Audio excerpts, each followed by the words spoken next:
The way to think about this is they have used the constraints to build a much more efficient model than anybody else has through some different techniques that have just been starting to roll out in the Western models, things called reasoning, reinforcement learning. And they've just basically speed run the entire industry and found a way to offer this effectively same or better model than a lot of the cutting edge that we have today at a cheaper cost.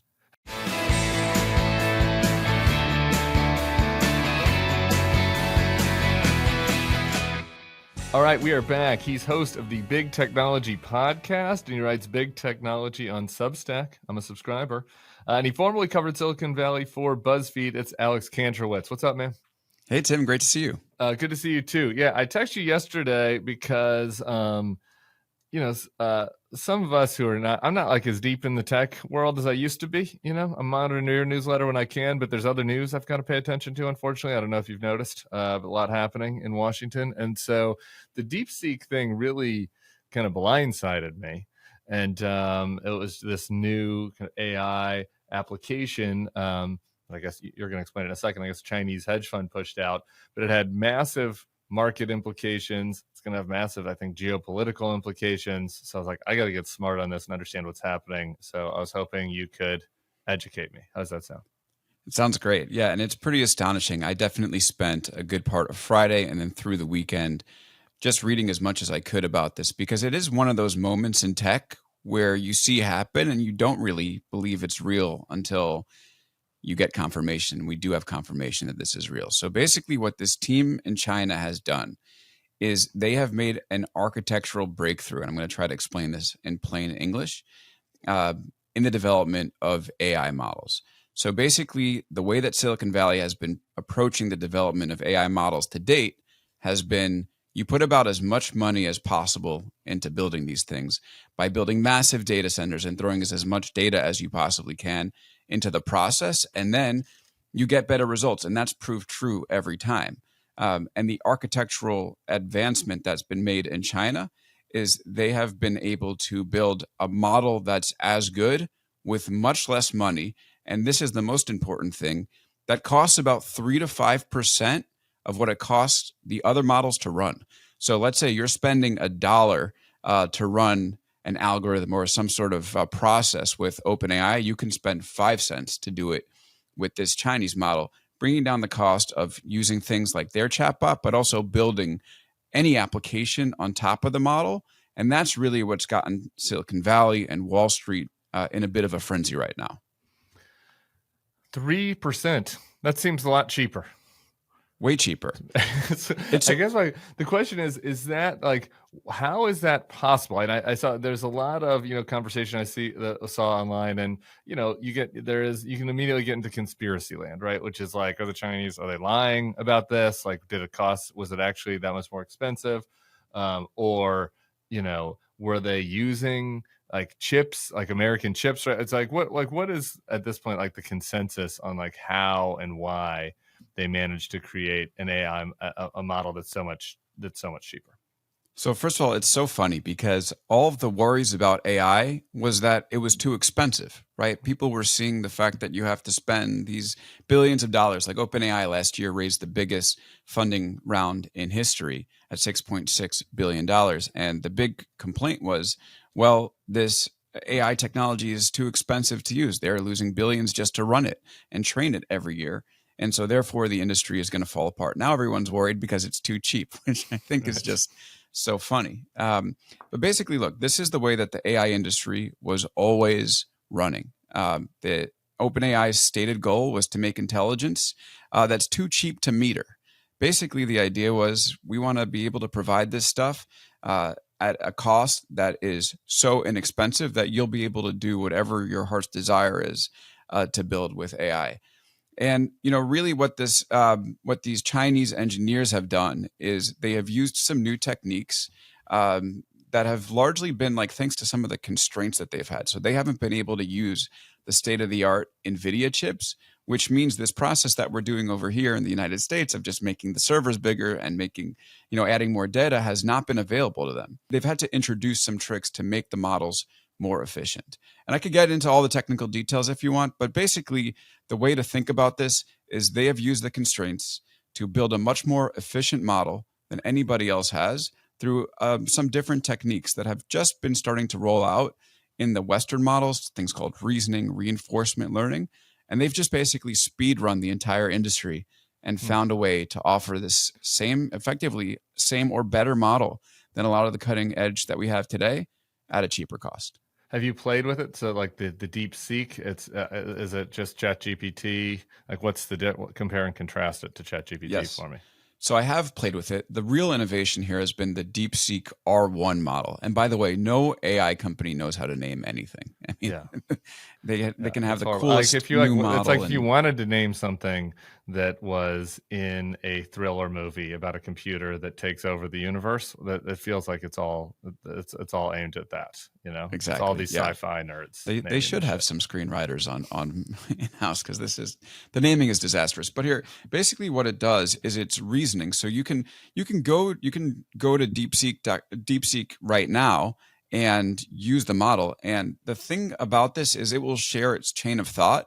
So you'll actually see the model be able to like reason through trying to figure out what your question is and then give you the best possible answer. And the nice thing about reasoning is the AI does a lot of the thinking on its end. So there used to be this whole idea like, oh, prompt engineer is going to be a new job in the world, because you'll have to figure out exactly how to prompt AI models to be able to use them. And what these reasoning models do is they basically take a lot of that work out of the equation, because they figure out what you want. But Tim, I think it's important to talk about like the ways to use this thing, because yes, there is the chatbot that DeepSeek has set up that you can go and log in with your Google account and see all this happen. But the important thing is they have actually open sourced this model.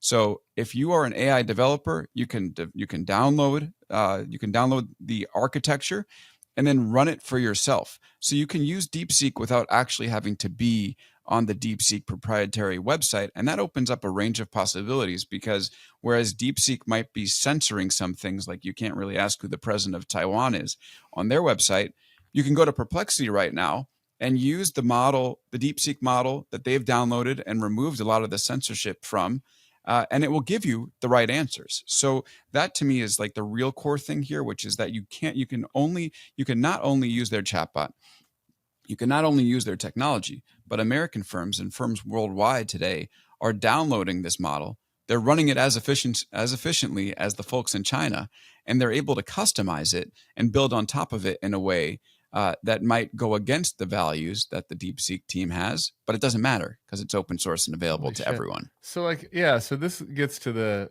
kind of CCP of it all. Like what, I guess it's hard for me to ask you to, divine the motivations of the people that are behind this new technology, but like that does seem strange, right? Like I guess like the natural concerns that would pop up for people in the political or national security spaces, oh man, like people are going to start using this model, the same kind of data concerns that people have about TikTok might be relevant here.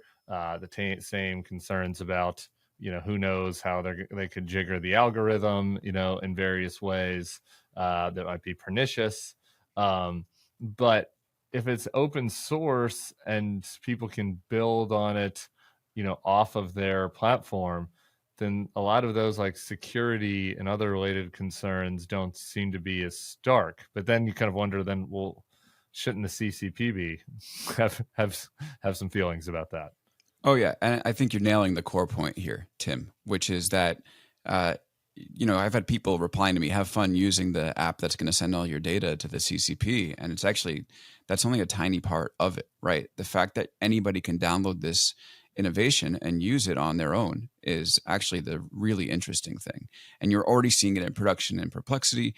You're going to see American startups and startups worldwide start to download it and use it, maybe instead of other open source models like Meta Llama, until they catch up.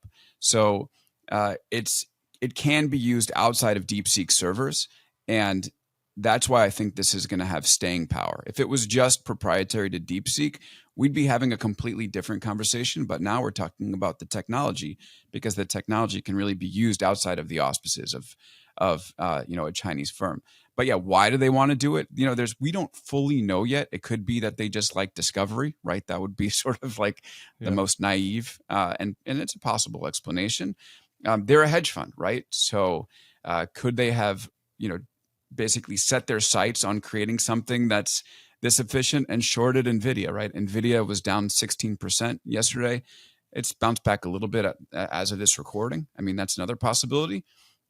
And the third possibility that I can think of is that this was something that the Chinese government basically directed resources to, and we're only seeing the tip of the spear in terms of what was needed to develop the model. There was definitely a lot more money spent than the few hundred million that we know, or the couple million that we know was spent for the last iteration. And maybe that's a way to sort of assert China supremacy on AI and undercut the American AI initiative. But here, the bottom line here, I want to put this pretty clearly, is that this was coming. This was going to happen, whether it was going to come from an American firm or a Chinese firm. And what DeepSeek proved was that you can do this with inferior chips, and you can do this with a smaller team, and you can do this much more efficiently. And I think, that was going to happen one way or the other. So like the grand conspiracy theory thinking of this is a Trojan horse that China has thrown into the United States to destroy our industry doesn't really hold water to me. It's what everybody in the US was aiming toward. Why didn't they do it? Why didn't they? Why weren't they able to do it? There is a little bit of, you got to kind of laugh a little bit at our masters of the universe who, spent the last week suckling up to Donald Trump in a reality TV show and going to inaugural balls and talking to him about how we need the government to be supportive of these AI endeavors. You have this big announcement that Sam Altman put out about all the money that we're going to be investing in this. And then 2 days after that, a Chinese hedge fund is like, well, actually, we've already lapped you. Yeah, I mean, isn't it amazing that Stargate and DeepSeek R1 come out basically at the same time? And it was, I mean, I wrote about this in my newsletter last week. It was just wow, these two things seem like they're barreling towards each other, and something has to give. So I think why didn't the U.S. Firms develop this? Couple reasons. First of all, it could just be a natural resource curse. Honestly, without the constraints, they didn't have to think about this way. Now, their models have become much more efficient over time. And that makes a big difference because they've been, again, heading this direction. It just hasn't been an imperative toward them. So they've been making the models more efficient, but it hasn't been the only way they can do things. And so therefore, they haven't been forced to innovate this way. I think if they had similar constraints as the DeepSeek team did, they probably would have come up with it. So that's one.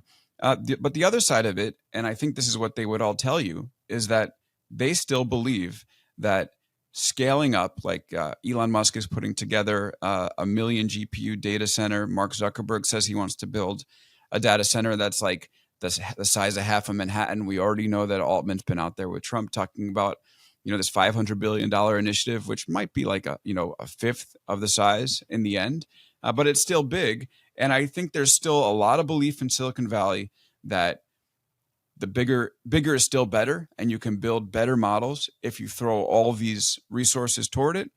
And the most optimistic case is that they will take the innovations that they're seeing with DeepSeek, and then they will use that efficiency to make even more use out of the compute architecture that they have. We'll put that in layman's term, the chips that they have, right?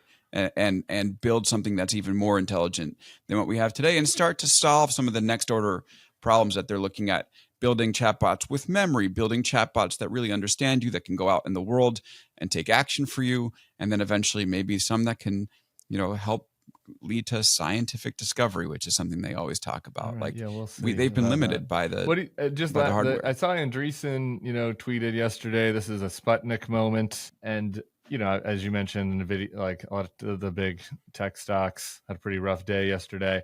What is the sense of, among your sources, people you talk to in that world? Is there panic? Are they excited about, the opportunity? I don't know. Where is the, what's the vibe check in Silicon Valley? Yeah, people are mostly excited outside of, let's say, NVIDIA shareholders. The entire AI industry has been figuring out how to build better things with less resources. And this is going to give them a chance to do that. it will give them the chance, basically to be able to build AI without having to rely on, nuclear power plants or these massive data centers as much as they needed to, like in a dream scenario. So I think everybody's pretty stoked about that. They might still end up using all the power in the world to build the next iteration, but at least this iteration we know can be built with less. And Mark Andreessen is such an interesting case. You always have to look a little bit deeper into what he's saying to try to find his true motivations. And I think one of the interesting things is he thought about participating in the OpenAI $6.6 billion round last year and ultimately didn't. And, might have seen something like this coming around because for him, and I think for a lot of Silicon Valley, it's what you can build with the technology that's going to create the most value and not like the models that underlie that thing. Like this is basically going to take the cost of intelligence, as they like to say in Silicon Valley, down by an order of magnitude. And now the rubber is going to meet the road. We're going to see like what applications can be built, what programs can be built, what type of experiences can be built in a much more efficient way, in a way that, maybe the expense of building these things might have been holding back the companies previously. So if anyone's that's interested in building, and time to build is Mark Andreessen's thing, it's a pretty exciting moment. Good. If you were investing, maybe should have been a little bit of a moment also to reflect on. Oh, he doesn't do that. He does not do that. That's not a popular word. No therapy. He was no on. Therapy. Did you see he was on Lex Friedman and he was talking about like Andrew Huberman's protocols of like, you got to put your phone away before bed. And he's like, the most masculine thing you can do is stare at your phone for 3 hours before bed and fall asleep. Like Mark Andreessen's got some problems, put it that way. Yeah, the definitions of masculinity among these fellows are pretty interesting, though. I don't know. Mark Zuckerberg's new haircut isn't as bad as some people think. I don't think. I just want to pick your brain on two other things really quick, since I got you on tech stuff. Some of the crypto folks, even some of my listeners who are pro crypto, aren't really loving my my anti-crypto pivot of late, but. I don't know. I was looking at the Coinbase traffic over the weekend, and it was like 20% of the trades were on that coin that's named after the co-founder's cat. I'm blanking on the name right now. About 5% were on the Trump coin, which is a totally worthless scam and a rug pull being run by the president of the United States. We've got a bunch of people around him now who I think are motivated to ensure that the government is not staffed with people who are going to investigate this sort of thing. Given what happened with FTX, I don't know. What's your? I mean, obviously, people are going to make money on this in the short term. Not regulating Bitcoin, and we're having not regulating crypto rather, and we're having kind of a crypto moment. But there's some red sirens blaring for me. I don't know. What you think about that?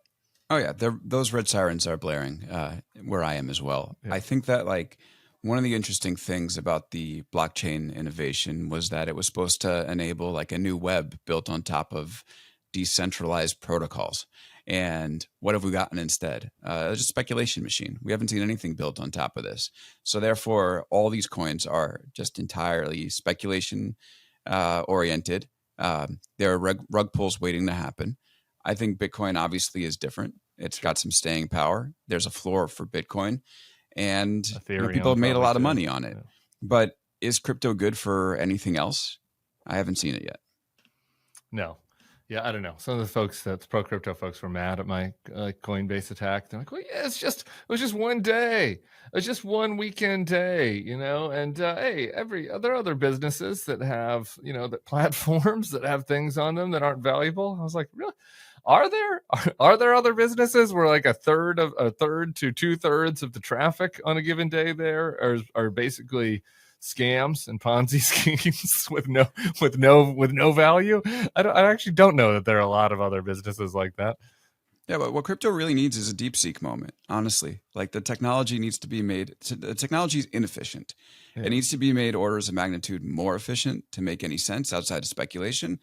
And maybe if and when that happens, then we'll be able to see some real promise there. But until then, I don't really believe it's much more than speculation. Maybe Bitcoin is a store of value in some way, but the rest, I'm not getting on board the Trump and Melania coin right You aren't, now. but Sorry. I don't understand. I guess maybe there's some of this. Again, you're more in this world than me. Like, why aren't big advocates for Bitcoin more mad at Trump? Right? Like, you think I would imagine a world like, again, back to Andreessen, right? Like somebody that does think that there will be really powerful, amazing use cases for this. Like, it is it is a credibility destroyer to Yeah. have the incoming now president of the United States launch something that is a completely worthless, obvious scam, right? I mean, wouldn't they want something, like a superstructure that is going to make things, more credible? Tim, it's such an interesting point because the Bitcoin folks, they're the maximalists, right? They think that there should be no crypto outside of Bitcoin, and all the attention should be in Bitcoin, and everything else is a distraction.